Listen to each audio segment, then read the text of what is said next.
Today I'm thrilled to be exploring the magnificent Wells Cathedral. It's absolutely full to the brim of fascinating history. We'll be getting inside the mind of a medieval mason, we'll be uncovering the mysteries of the magnificent chained library, and we'll be traversing stones which are so weathered by time they've been compared to a rolling ocean.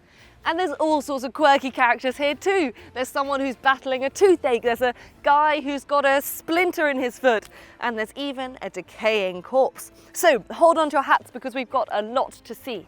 Here it is, brought exclusively to you, the subscribers of the History Hit YouTube channel, The Secrets of Wells Cathedral.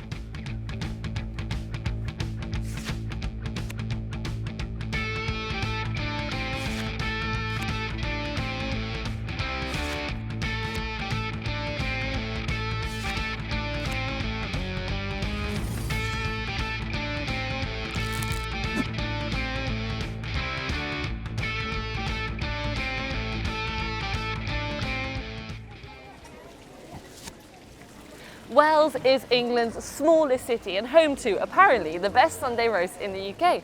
But this is where it all began. There are 3 wells here providing clean water, all dedicated to St Andrew.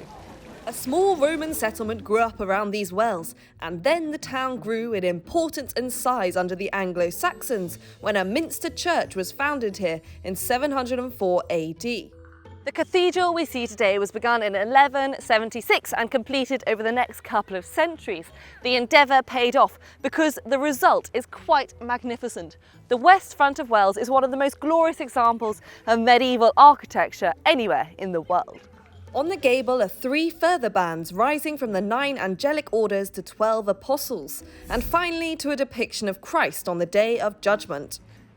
I think we need to have a closer look. Time for a quick change. Whoa, that was easy. Let's go. It was time to begin an epic mission.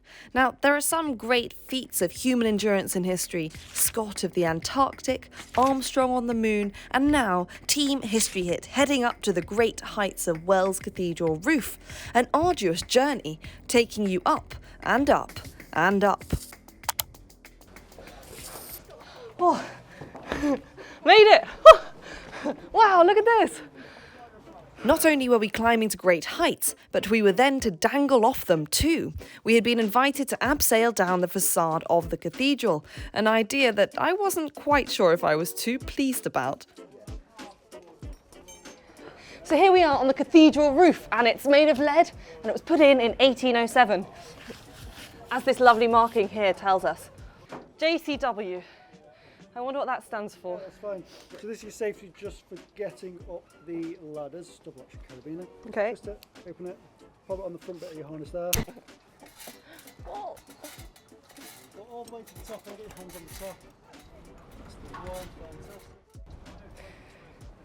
And up here on the scaffolding you can really see the city of Wells. Down here we've got the cloisters of the cathedral, and beyond that there's the Bishop's Palace, and you can see the high street here with its lovely Georgian buildings covered in bunting, and you can see people having picnics down here in the morning sunshine. And then beyond that you can see all the way to Glastonbury Tor out there on the horizon, and beyond that is the marker of the south coast of England. But we couldn't stand on the scaffolding talking about the view forever, and the time had come to take a leap of faith. Okay. Here we are! I'm just sitting here on the main facade of Wells Cathedral, and I have to say, it's a lovely view. A lovely view indeed, complemented by our cameraman, Ollie, who had made himself quite at home. And what you've got to remember when you're looking at the facade of this cathedral is that it would have been really brightly coloured with all sorts of reds and greens and blues, and even gilded perhaps. It was tricky to refrain from fits of giggles whilst dangling from a rope up there, a rope which seemed determined to spin us around, with the townsfolk of Wells enjoying the spectacle from below. This is actually okay. The most important thing here is just to not look down, which I haven't done yet. Not to look down was good thinking, for there is plenty to see on the facade itself. The west front has one of the most impressive collections of medieval sculpture in Britain, with around 300 of the original 400 medieval statues remaining. Easy close-up view of all the sculptures on the front here. Some of these quite weathered from time. perhaps they'd be made of a sort of softer sandstone, perhaps. Oh, look at this guy here. Here's a knight. Huh, this guy's holding a pie. Wow. That looks nice. I wonder what flavour it is. And just as I was beginning to feel quite at home, I could feel the grass again beneath my feet. The carabiner was unhooked and the sense of freedom was immense. So there you have it, my first abseil down the front of Wells Cathedral. What a journey.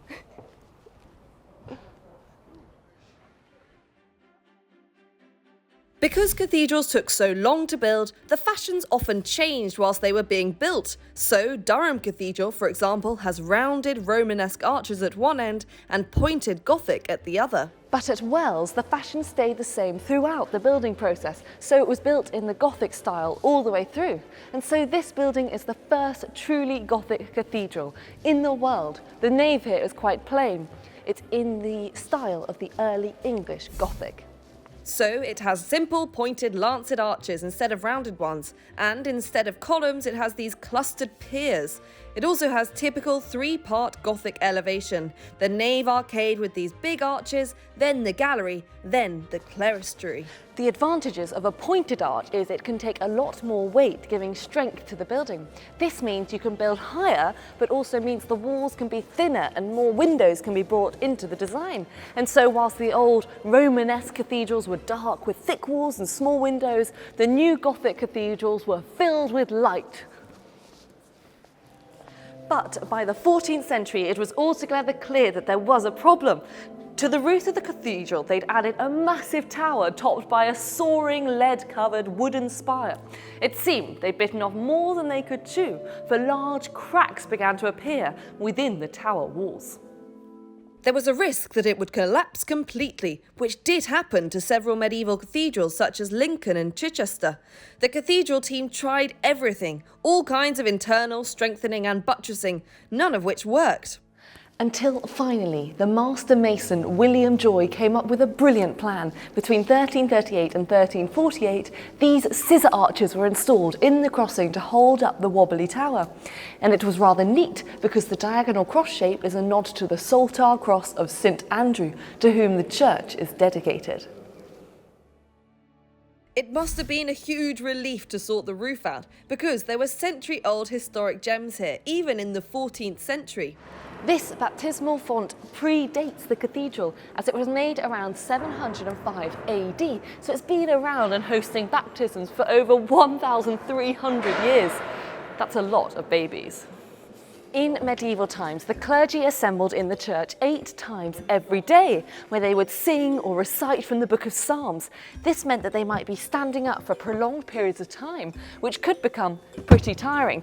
To help them out, a little ledge was installed to help them perch on. They were named Misericord because their installation was an act of mercy. Handy. And they got pretty creative with decorating these ledges as well. This one here is a dragon, and this one is a pair of birds. Fun. Here are some other examples of misericords. This one's showing George fighting a dragon, and this one shows a guy getting a splinter out of his foot. The cathedral is filled with these characters. Look at this guy in the south transept with a toothache, or this man trying to remove a splinter from his foot. Art historians have compared these to illuminated manuscripts, when scribes would sometimes draw fanciful drawings in the margins. This enormous chest was made to hold the chapter seal, and it dates from the 14th century. The seal was used to mark official documents as having the authority of the cathedral chapter.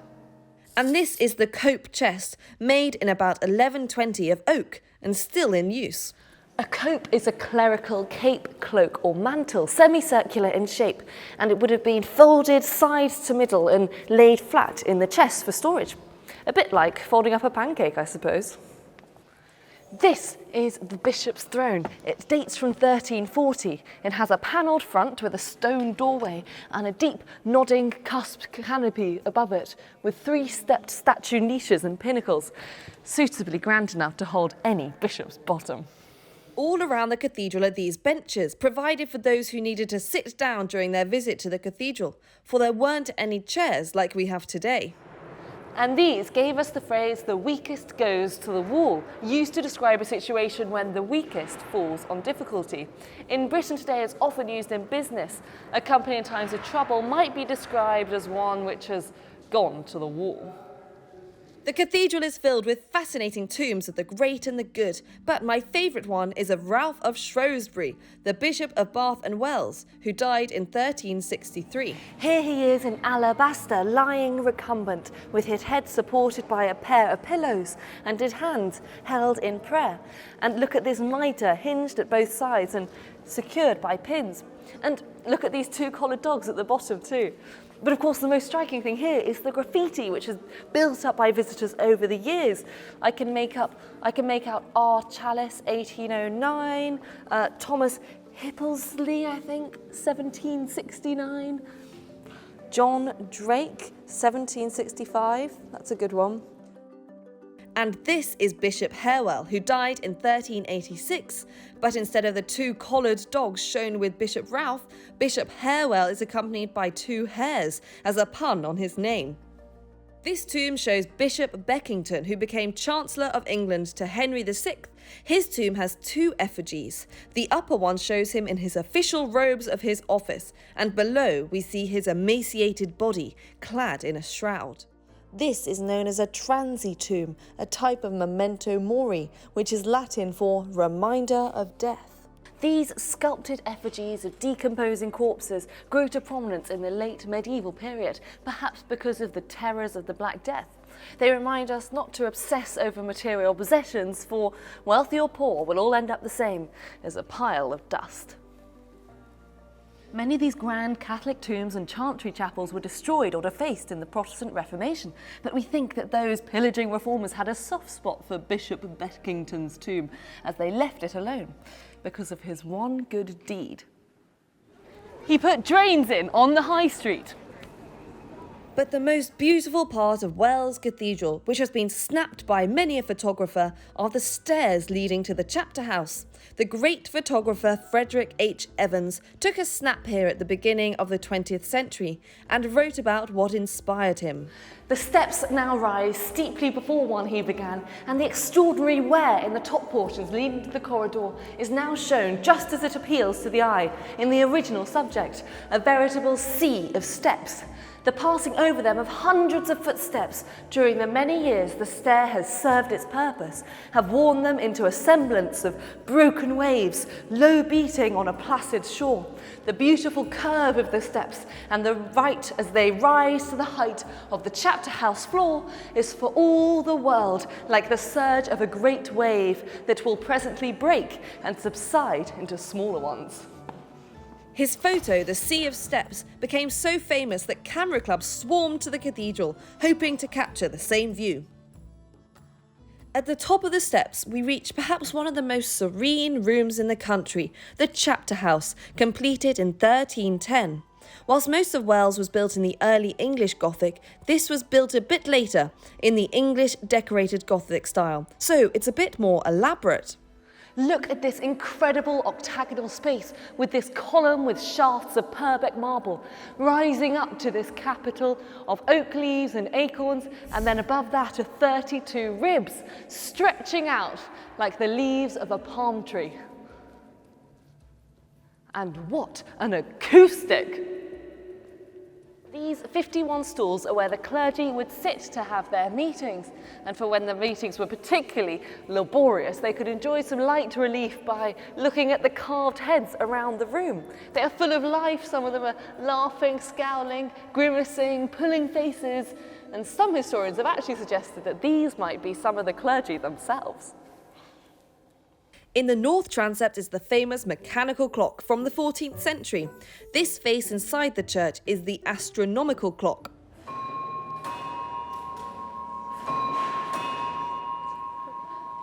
And as it was made before Nicolaus Copernicus, the guy who realised that the sun rather than the earth was at the centre of the solar system, this clock puts the earth in the very centre of things. It shows the movement of the sun and the moon, the phases of the moon, and the time since the last new moon.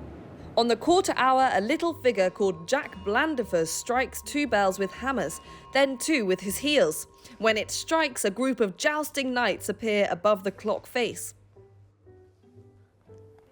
And there's an outer face of the clock too, which has 2 striking jacks in the form of knights in armour.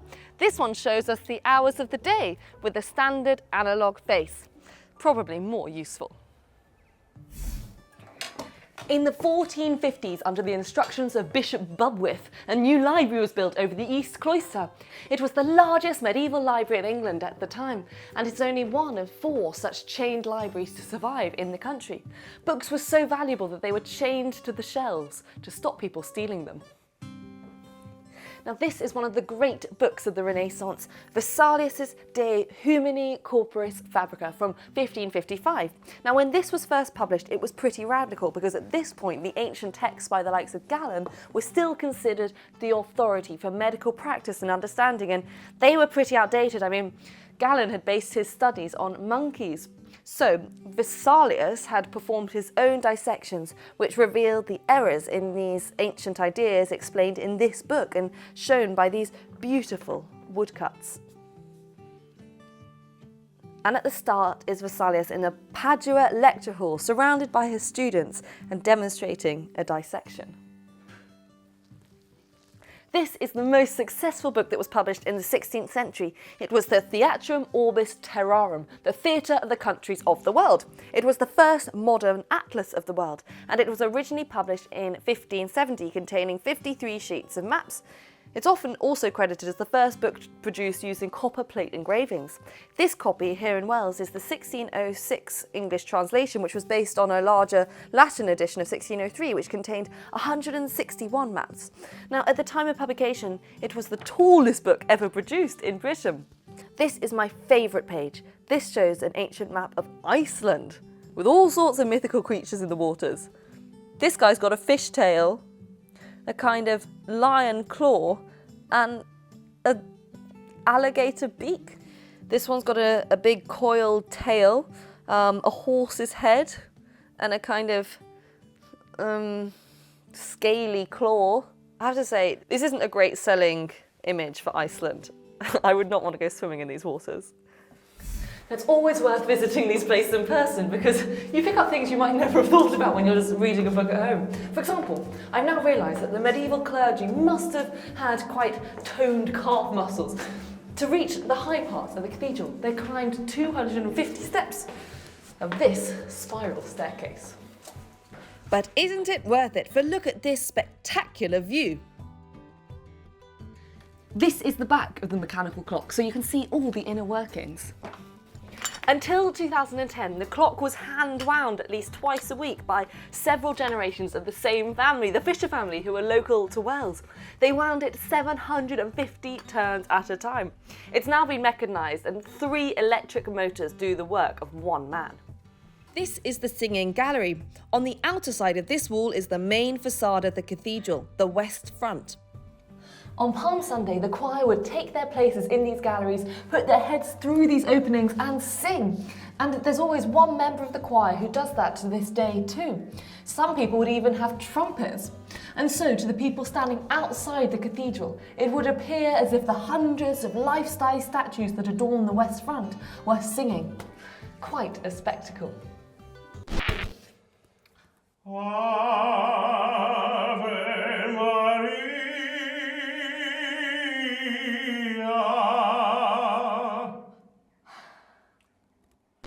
And this room is one of the most exciting in the whole cathedral. This is where the stonemasons tried out new ideas, sketching out shapes and patterns, a bit like a designer might use a drawing board today. This floor is called a tracing floor, and there's only 2 in the country, the other being in York. They poured several thin layers of plaster and Paris on the floor, and then the master mason would scratch out designs for elements and mouldings to exact scale. And you can see the marks if you look really closely. Once the designs had been copied onto thin timber or metal sheets for templates, drawings could be easily brushed out or partially erased, with the most recent etchings shown in the sharpest, clearest white. From time to time, we think a new layer of plaster would be laid and trampled flat to provide a fresh working surface, a clean sheet of paper, if you like. This is the Vickers Hall, and this is where the Vickers choral would have eaten, although it was one person's job to climb up here and whilst he was eating, recite passages from the Bible. And it came to pass. This epic piece of medieval furniture is where they used to store bread, but today they use it for crackers. This room is the medieval kitchen. Although it's used as a bit of a storeroom today, you can see the remnants of what had been a roaring fire, cooking all sorts of delicious feasts. But my favourite detail in this room is under this piece here. If I just lift that up, you can see this drain which flows out down to a hole in the wall into the street below. And so when they were doing all the sweeping up and the mopping, they'd have pushed all the rubbish out into this drain and swished it out, crying, "Watch out below," or something like that. And at the end of this room is this very dark panel painting, but it actually tells us of quite a big development in Wales. Now, the event it describes actually happened in the 14th century, but this painting was commissioned later on, so it shows them in 16th century fashions, which is a bit confusing. Now, this is Bishop Ralph, who was a bishop in the 14th century, and he's the one whose tomb is covered in graffiti that we looked up earlier. Now, Bishop Ralph's big thing was that he founded a college of vicars and built them a row of houses so they could live together rather than being dotted around the town. These are the vicars choral, kneeling at the feet of the bishop, and this Latin inscription acts as a sort of speech bubble. So the vicars are saying, "We are lodged in the streets of the town, but beseech you, dear Father, that if you give us houses, we may be able to live together." And then Bishop Ralph replies, "Your merits plead for you that what you ask should be granted. We have built permanent lodgings so that you can live as you ask." Thanks, Bishop Ralph. When you finally cross over the chain gate and down the steps, you come to Bickers Close, a row of 27 lovely little houses. It's thought to be the oldest purely residential street with original buildings surviving intact in Europe. And the cathedral staff still live here to this very day. But there's a clever trick of the eye here too. The width actually tapers by about 10 feet, so when viewing it from the cathedral end, it looks longer than it really is. But when viewed from the top end next to the chapel, it looks a lot shorter. Sneaky. When the Church of England was established during the reign of Henry VIII, as part of the changes in the Reformation, they began using English rather than Latin. Here on the font is the first English inscription in the cathedral, but it seems whoever did this didn't quite plan ahead, for at the start it's all neatly spaced out, lovely lettering, but if you come round this side it's rather squashed together, a bit like when you get to the end of a line. So instead of writing Timothy here, he's had to add an abbreviation, Timo. During the English Civil War, as what became known as the Siege of Wells, the city found itself surrounded by parliamentarian guns and thousands of men. The Royalists had no choice but to evacuate the city. Parliamentarian troops then used the cathedral to stable their horses and damaged much of the ornate sculpture by using it for firing practice. The Lady Chapel's jumble windows are made of thousands of fragments of medieval glass from windows smashed by Puritan soldiers, billeted in the cathedral during this period. And look at these beautiful tiles on the Lady Chapel floor. These are probably Victorian replicas, but they give us a good idea of what the original medieval cathedral would have been like. Adjacent to the cathedral is a large lawned area, the Cathedral Green. It was here that the painter J.M.W. Turner stood and painted the cathedral when he visited Wales in 1795. And there are two ancient gateways which lead to the market square. This is the Penniless Porch, which got its name because in the medieval period it was here that beggars would congregate, protected from the worst of the weather, and beg alms of people passing to and from the cathedral. This is Brown's Gatehouse, built in 1451 and named after the shoemaker Richard Brown, who was the next door tenant in 1553.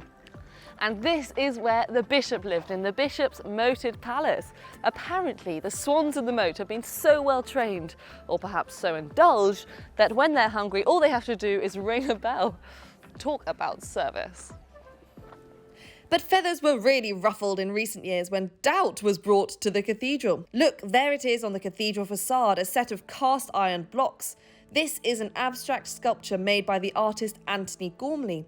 It's supposed to be a body that has collapsed in on itself. It's titled Doubt, which is perhaps a surprising message for a cathedral to be giving. I'm very aware, Gormley explained, of the power of placing an object called doubt on the facade of a building devoted to belief.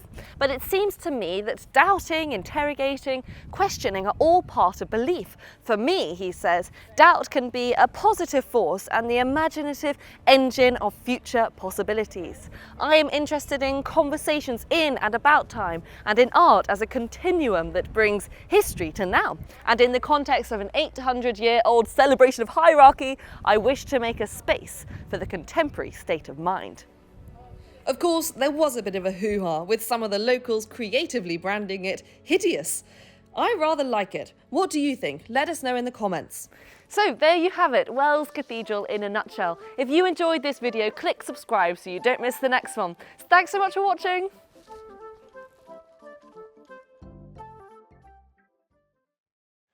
Thanks for watching this video on the History Hit YouTube channel. You can subscribe right here to make sure you don't miss any of our great films that are coming out. Or if you are a true history fan, check out our special dedicated history channel.